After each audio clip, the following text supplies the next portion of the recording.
me ayudan a recordar lo que mi cabeza de pollo y ya. Bueno, ahí empecé a grabar. Estamos en el plenario, lo siento, se me olvidó grabar. Bueno, eso, conversaba con los supervisores de PRO de esto mismo, ¿no? De cómo autocuidado lo que usted hace con usted mismo, como lo que decía una de las profesoras, ¿no? En la cápsula, de no estar viendo noticias terribles a cada rato y un montón de cosas de ese tipo. Pero cuidado de equipo el que hacemos entre todos, a propósito de estos espacios que ustedes nombran, ¿no? Como de actividades no académicas entre profesores y estudiantes, entre profesores, porque resulta que entre estudiantes el espacio sí está normado, tal como dicen ustedes, ¿no? Está la asignatura de consejo de curso, pero también está la asignatura de orientación. Y la asignatura de orientación no se priorizó, eso significa que continúa, ¿no? Que debe continuar adelante. Y tiene sus propias bases curriculares, ¿no? Y podría ser un espacio que es curioso porque es al mismo tiempo curricular, pero al mismo tiempo de desarrollo social. Y ahí uno siempre se pregunta como qué pinta el encargado de convivencia escolar, pues, ¿no? Porque como que la asignatura de orientación la hace o el profe jefe o el orientador, en general el profe jefe, ¿no? Y a veces el encargado de convivencia escolar como que no aparece mucho. ¿Qué otros análisis hicieron los otros grupos, duplas, tríos y similares? Tuvo un cuatreto.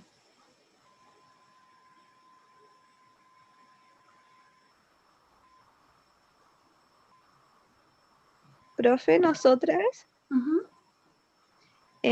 pensamos como en tener el foco en una mirada más integradora, en el sentido de ver si es que los apoderados tienen como herramientas para transmitir el conocimiento, ver la conectividad y además fomentar la interacción entre los pares realizando grupos pequeños entre, no sé, pues profesores y familias. Podrían ser como 2 familias y hacer como una reunión, así como por videollamada, como para ir fomentando igual la interacción, ya que quizás en las clases son muchos los estudiantes y no pueden participar todos y todas. Sí. Como algo así pensamos nosotras.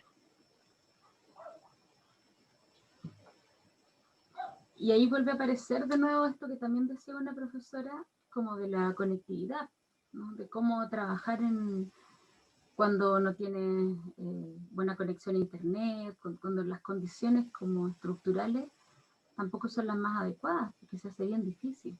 Sí, y también muchas veces hay apoderados o padres que no tienen mucho conocimiento, entonces se hace súper difícil en este contexto a los niños y niñas como poder enseñar. No, a veces quizás tienen el acceso, pero si no saben mucho, igual cuesta. Por eso como que pusimos como punto conocimiento.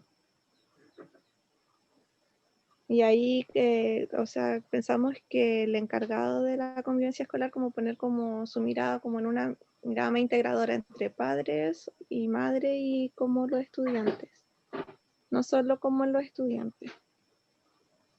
Como una suerte de bisagra, ¿no? Entre distintos estamentos. Sí, eso. Y a propósito de un comentario que ustedes hicieron, que era algo que yo les quería preguntar, pero ya que lo pusieron sobre la mesa, ustedes me agarro de eso, ¿no? ¿Qué les pasa a ustedes con esto? No, porque ya, esto no es un colegio, esto es una universidad, pero es una institución de enseñanza y aprendizaje, una institución educativa. Y ustedes están en una situación, no sé si parecido o no, pero que algo tendrá en común, ¿no? Con las cápsulas que vimos de estudiantes y de profes. A propósito de este espacio convivencial, ya más allá del rol del encargado de convivencia escolar, evidentemente, que no es un rol que existe en la universidad, pues, ¿no? Hemos hablado súper poco de eso, si es que hemos hablado de eso.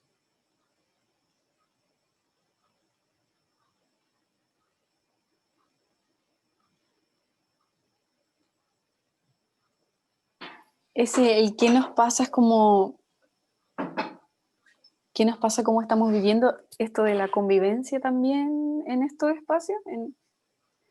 Ya, yo diría que en lo particular echo como de menos esto de esta como relación cercana que hay entre compañeros y profes. antes y después de la clase.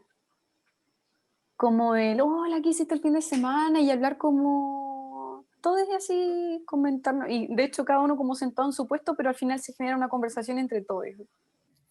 Y cuando finaliza la clase también salen otros comentarios.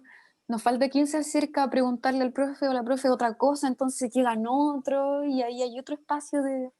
O también se pregunta quizás por temas más como personales relacionados con el tema. Y eso quizás no se da tanto y yo en lo particular lo echo de menos. Y en eso también pensaba que esto, y en esto como de verlo como ejes transversales, el tema de la convivencia que sea parte de las horas de clase también, pues.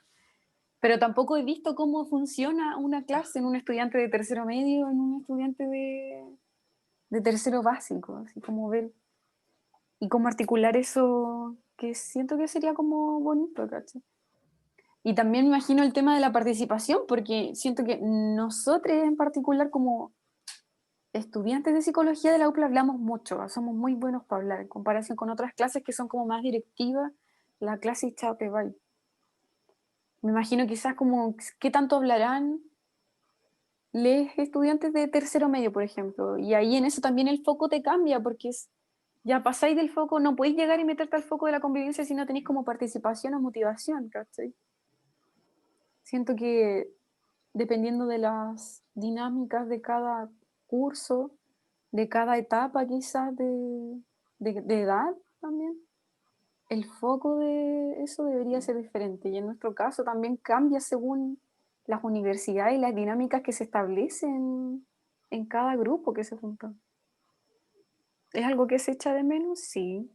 Pero que igual en estos encuentros virtuales se intenta rescatar un poco. O sea, no un poco, se intenta, pero hay tantas cosas que es diferente. Eso. Lo que yo creo es que el proceso educativo es mucho más que la adquisición de contenido, ¿no? Entonces, el aprendizaje exige y requiere no solo de la cognición, ¿no? Sino también de otros aspectos que son emocionales, culturales, corporales, ¿no? Uno está situado, está en un contexto aprendiendo y ese contexto puede ser a veces incluso más importante que la capacidad de análisis cognitiva que uno tenga para poder comprender o no ciertas cosas. Con los niños y con las niñas no es distinto. Esto lo he conversado harto con profes de básica de primer ciclo, porque en general, ya desde segundo ciclo, o sea, de quinto hacia arriba o sexto hacia arriba, se ha trabajado con más clases virtuales y con los estudiantes de primer ciclo básico la tendencia ha sido que se les envían guías, se graban cápsulas, los profesores se juntan una vez cada 15 días o una vez a la semana a revisar guías. Esa ha sido como la tendencia, ¿no? En primer ciclo. Y ya he conversado con harta, la mayoría mujeres, la verdad, profesoras de primer ciclo que dicen que es muy frustrante para ellas cuando se conectan con los estudiantes, con los que consiguen conectarse además, que eso también tampoco es tan masivo, ¿no? Pero que todos quieren hablar. Entonces sus estudiantes quieren opinar, quieren contar lo que hicieron, quieren hablar con la profesora y quieren hablar con sus compañeros, pero sobre todo con la profesora, y que la profesora les responda y les dé como refuerzo positivo, que le diga que bien lo que hacen, ¿no? Y se frustran mucho porque con suerte tienen la oportunidad de hablar una sola vez durante la clase. ¿No? Y eso hace que la profesora no sepa muy bien entonces si focalizarse en la tarea y tratar de no dar la palabra, porque los niños quieren hablar de muchas cosas, dentro de eso también de los ejercicios que resuelven, pero no solo de los ejercicios que resuelven, o si tiene que acoger lo que los niños quieren decirle porque echan de menos a su profesora. Entonces, y yo pensaba, bueno, tal vez el encargado de convivencia escolar tiene algo que decir aquí, ¿no? Como que podría acompañar a esa profesora en una de las clases, en ir generando herramientas y estrategias para poder contener, porque efectivamente, y por eso que les preguntaba si no les pasa a ustedes, ¿no? Porque efectivamente el espacio de socialización pareciera que está como subvalorado, ¿no? En lo que, como en el lugar del aprendizaje. Y es tan relevante como la transmisión, si lo queremos llamar así, de conocimiento. A propósito del comentario que hace Darling, ¿no? Porque la Arlene lo que nos dice es que se echa de menos la salida del ramo, cuando uno se queda conversando con la profe o el profe, después cuando está por el pasillo hablando sobre cosas que le fueron dando vueltas, y porque todos esos también son espacios de enseñanza y aprendizaje, porque el aula no es solo los 45 minutos que dura un módulo de clase. Es como lo que comentaba el profe delante de cómo, el profe no, un compañero, delante de cómo reemplazar estos espacios del recreo que ya no existen. Y por eso es la sensación de los profesores y las profesoras de otra forma de intensificación. Porque en estos momentos el trabajo docente es trabajo, y es 100% trabajo. O sea, no se puede procrastinar. No es que los profesores pudieran procrastinar mucho, porque la verdad que están todo el día haciendo clases, ¿ya? Pero por lo menos el espacio del recreo, el desayuno, todos quienes hemos trabajado en colegio sabemos que los profesores desayunan 2 veces, ¿no? Está el desayuno y el segundo desayuno. Luego el almuerzo es un espacio relevante, la sala de profesores, que está siempre ocupada, siempre hay gente, siempre hay profes corrigiendo, tomándose el café, dejando el libro de clase, yendo de nuevo a su sala. Esos son espacios de socialización que, como ya no existen, hoy día estamos orientados a la tarea. Por eso les preguntaba cómo se sentían ustedes, cómo lo veían, porque resulta que yo creo que hoy día más que nunca o transversalizamos el rol de la convivencia escolar y transversalizamos la comprensión de la convivencia escolar y entendemos que es parte del proceso pedagógico y que es requisito para el aprendizaje, o vamos a terminar excluyéndolo de los procesos de enseñanza y aprendizaje en lo que dura esta pandemia.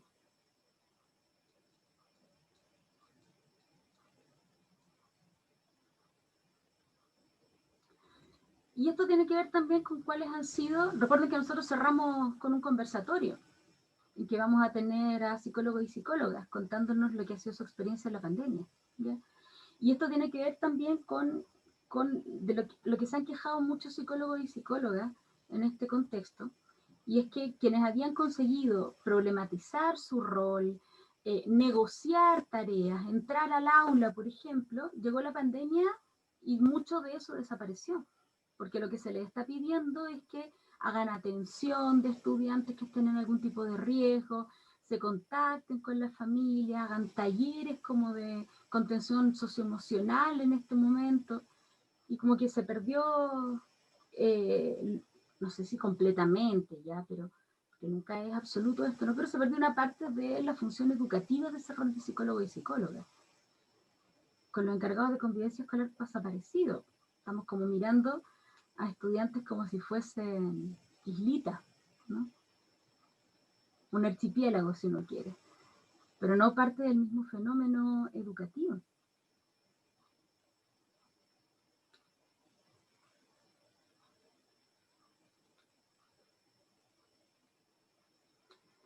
Hasta acá. ¿Dudas, comentarios?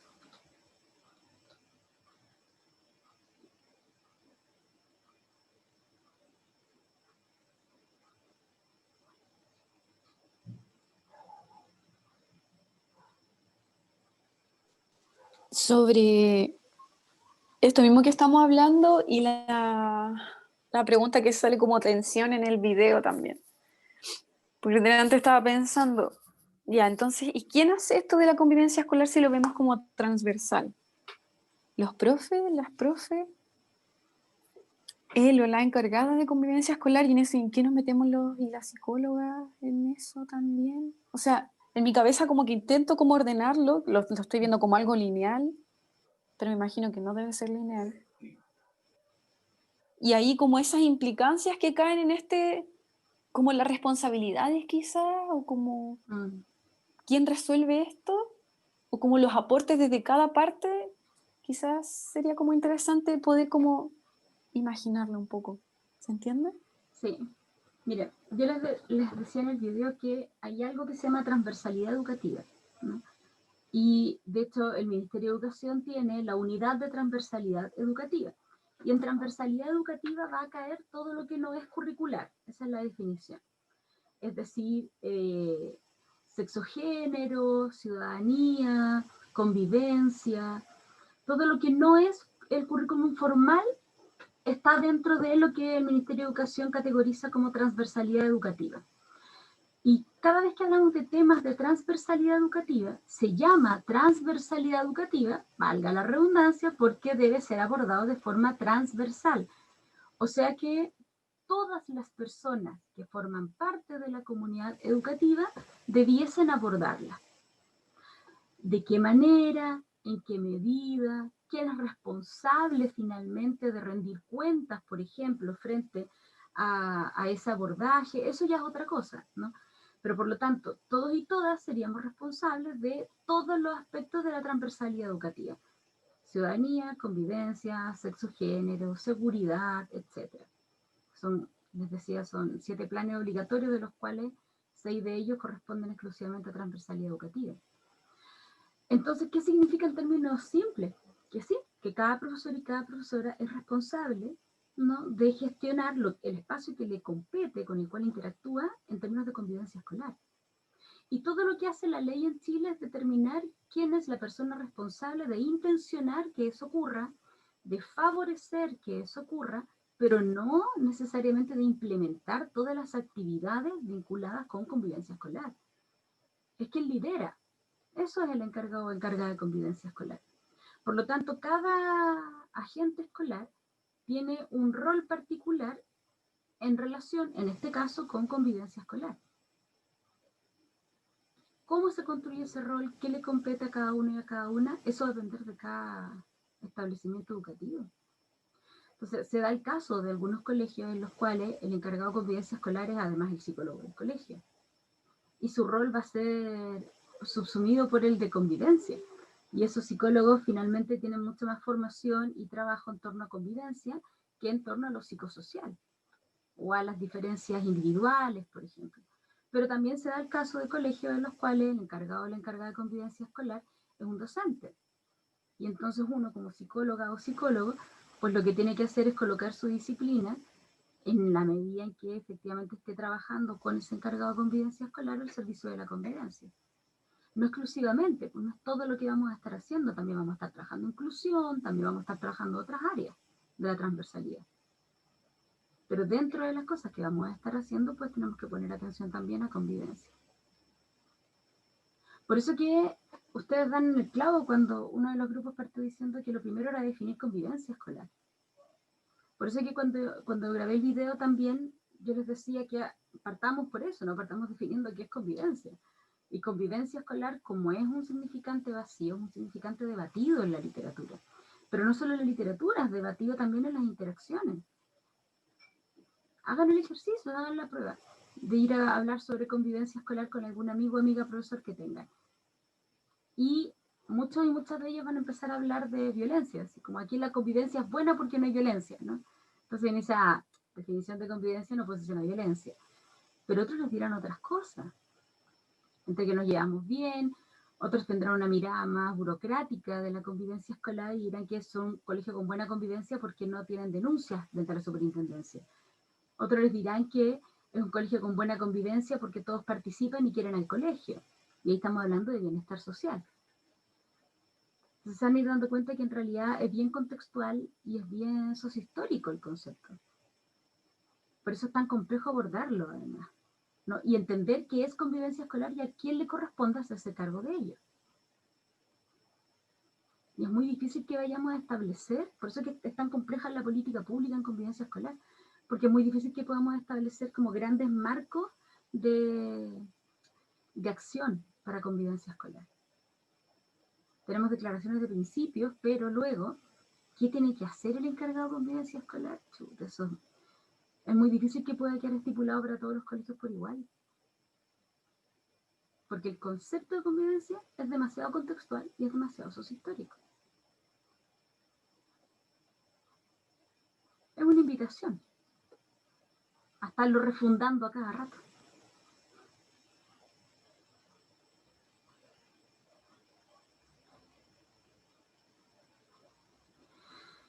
Ya pues, queridos y queridas, ya estamos en la hora. Así es que al parecer nuestra clase entonces va quedando hasta acá. Si van teniendo dudas, comentarios durante la semana, también nos van diciendo, pues ya. Ustedes tienen mi teléfono, nunca nadie me escribe este curso. Siempre me llamó eso la atención. Nadie me escribe, nadie me pregunta, nadie me manda un audio. Y más lo que nos prohíben entregar los números de teléfono y yo que lo tengo ahí súper como público y nadie me escribe. Ya, si tienen dudas, preguntas, comentarios, lo que sea, ya, háganlo. Sí, van a intervenir demasiado en la vida personal, dice la Ale por el chat, pero yo siempre he dado mi teléfono. Mi teléfono todo el mundo siempre lo tenía. No tiene que ver con el escenario de pandemia. Pero también pueden escribir correo, ¿eh? Tampoco es que lo hagan mucho. Agradezco a quienes me respondieron cuando les pregunté a quienes no vinieron la semana pasada por qué no habían venido. Yo respondo todos los correos que ustedes a su vez me responden. ¿No? Y también agradezco a quienes me avisaron que hoy día no iban a poder venir o que iban a llegar más tarde. Eso siempre se agradece porque así más o menos yo sé cómo están y ahora ya sé a quienes tengo que perseguir porque en realidad no me han respondido ya al menos 3 correos y eso me tiene preocupada. Así que ya sé a quienes tengo que perseguir de ahora en adelante. Ya vos chiquillos estamos entonces. Nos vemos el próximo martes. ¿Ya? Cuídense harto. Chao, profe. Chao, profe. Chao, Muchas profe. gracias. Chao, profe. Adiós. Chao. Chao. Chao, profe. Bye.